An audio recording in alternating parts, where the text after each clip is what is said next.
ഇവിടെ കോൺഗ്രസ് സ്ഥാനാർത്ഥി UDF സ്ഥാനാർത്ഥി രാഹുൽ മാങ്കൂട്ടത്തിലിനെ കിട്ടിയില്ല. അദ്ദേഹത്തെയും ട്രൈ ചെയ്തതായിരുന്നു, കിട്ടിയില്ല. ശ്രീകുമാർ മനയിൽ ഈ രണ്ടുപേരും അവകാശവാദം ഉന്നയിക്കുന്നുണ്ട്. അത് ഡോക്ടർ പി സരിൻ കണക്കുകൾ നിരത്തിയുള്ള അവകാശവാദമാണ്. സി കൃഷ്ണകുമാർ പതിവ് പോലെ നഗരസഭയിലെ ആ വോട്ട് കൊണ്ട് തന്നെ ജയിച്ച് കയറാം എന്നുള്ള ആത്മവിശ്വാസം പ്രകടിപ്പിക്കുകയും ചെയ്യുന്നു. എന്താണ് താങ്കൾ പാലക്കാടിനെ കുറിച്ച് പറയുവാനുള്ളത്?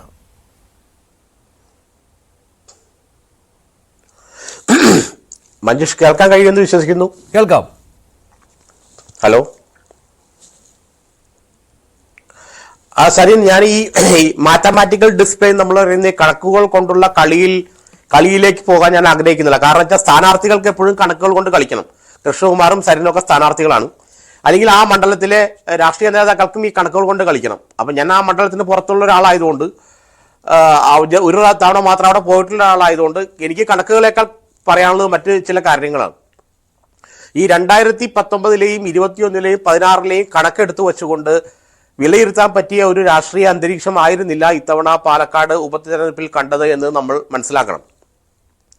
2021-ലെ തെരഞ്ഞെടുപ്പിലും 2016-ലെ തെരഞ്ഞെടുപ്പിലും ഒക്കെ, പ്രത്യേകിച്ച് 2021-ലെ തെരഞ്ഞെടുപ്പിൽ വളരെ കടുത്ത മത്സരത്തിലാണ് ഷാഫി പറമ്പിൽ ജയിച്ചു കയറിയത് എന്ന കാര്യത്തിൽ നമുക്ക് എല്ലാവർക്കും അറിയാം. ഈ നേരത്തെ പറഞ്ഞ പിരായിരി പഞ്ചായത്തിലെ കിട്ടിയ ഭൂരിപക്ഷമാണ് ഷാഫിയെ വിജയത്തിലേക്ക് എത്തിച്ചത്.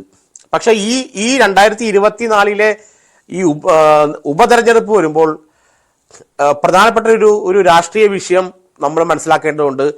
UDF വിജയിക്കാൻ CPM ആഗ്രഹിക്കുന്നുണ്ടോ എന്നുള്ള ചോദ്യം അവിടെയുണ്ട്.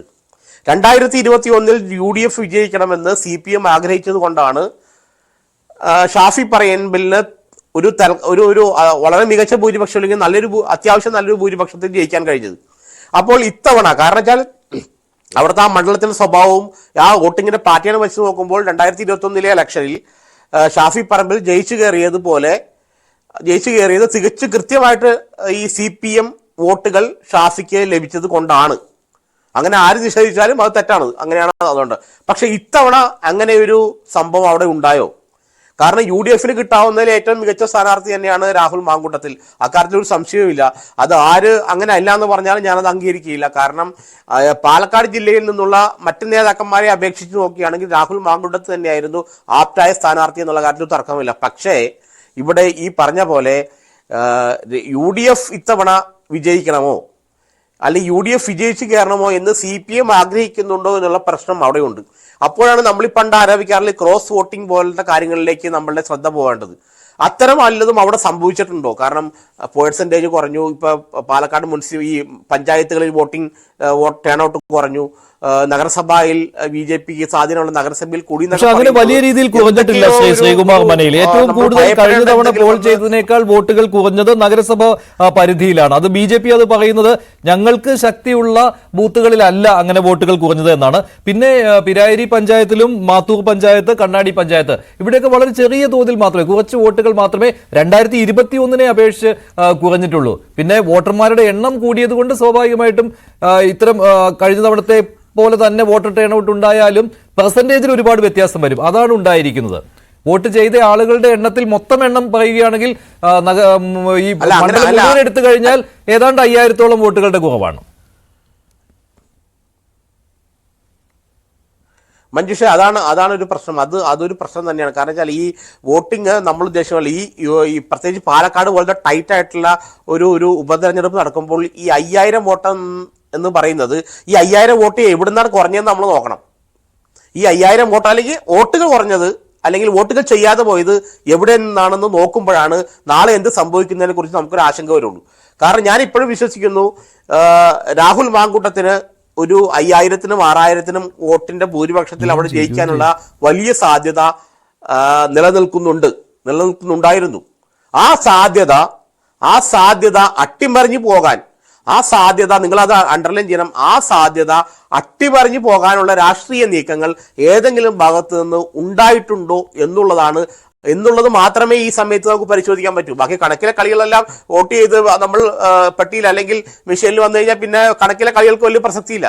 പക്ഷെ പിന്നെ പ്രസക്തി ഉള്ളത് ഈ അന്തനാടകങ്ങൾക്ക് മാത്രമാണ്. അങ്ങനെ പൊളിറ്റിക്സ് എപ്പോഴും പോകുന്നു. പക്ഷേ താങ്കൾ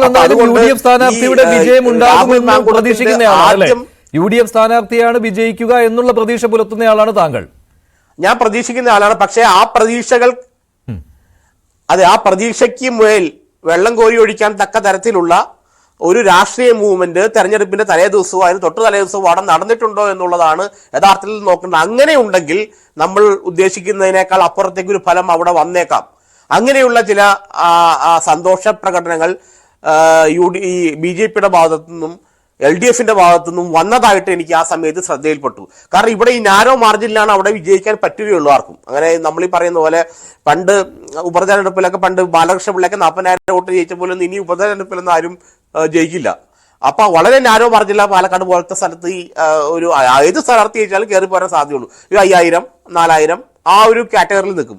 അപ്പോൾ ഈ 4,000 വോട്ടെന്നൊക്കെ പറഞ്ഞ തലേ ദിവസം അട്ടിമറിക്കാൻ എളുപ്പമുള്ള ഒരു പാറ്റേണാണ് 4,000 വോട്ടെന്നൊക്കെ പറഞ്ഞത്. 4,000 കാരണം വടക്കേക്കര ഇലക്ഷനിൽ 2001 അത് നമ്മൾ നേരിട്ട് കണ്ടതാണ്. ഞാൻ നേരിട്ട് അനുഭവസ്ഥനാണ്. കാരണം വെച്ചാൽ ഒരു 3,000, 4,000 വോട്ടൊക്കെ പെട്ടെന്ന് ഒരു രാത്രിയോട് അട്ടിമറിഞ്ഞ് ഞാൻ അവിടെ കണ്ടതാണ്.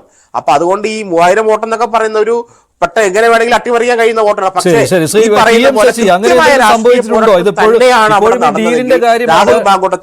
മനയിൽ പറയുന്നത് മാത്രമല്ല, BJP ക്യാമ്പ് വലിയ ഒരു ആത്മവിശ്വാസമാണ് പ്രകടിപ്പിക്കുന്നത്. സാമൂഹ്യ മാധ്യമങ്ങളിലൊക്കെ ആഘോഷങ്ങൾ തുടങ്ങിയ പോലെയാണ് BJP ക്യാമ്പിൽ. എന്താണ് ഇത്തരം ഒരു ആത്മവിശ്വാസത്തിന് കാരണമെന്ന് അറിയില്ല. എന്തായാലും LDFന്റെ സരിനാണ് ഇത്രമാത്രം ഒരു വലിയ അവകാശവാദം ഉന്നയിക്കുന്നത്. നേതാക്കൾക്ക് അത്രമാത്രം ആത്മവിശ്വാസമുണ്ടോ LDFനെ കുറിച്ച്?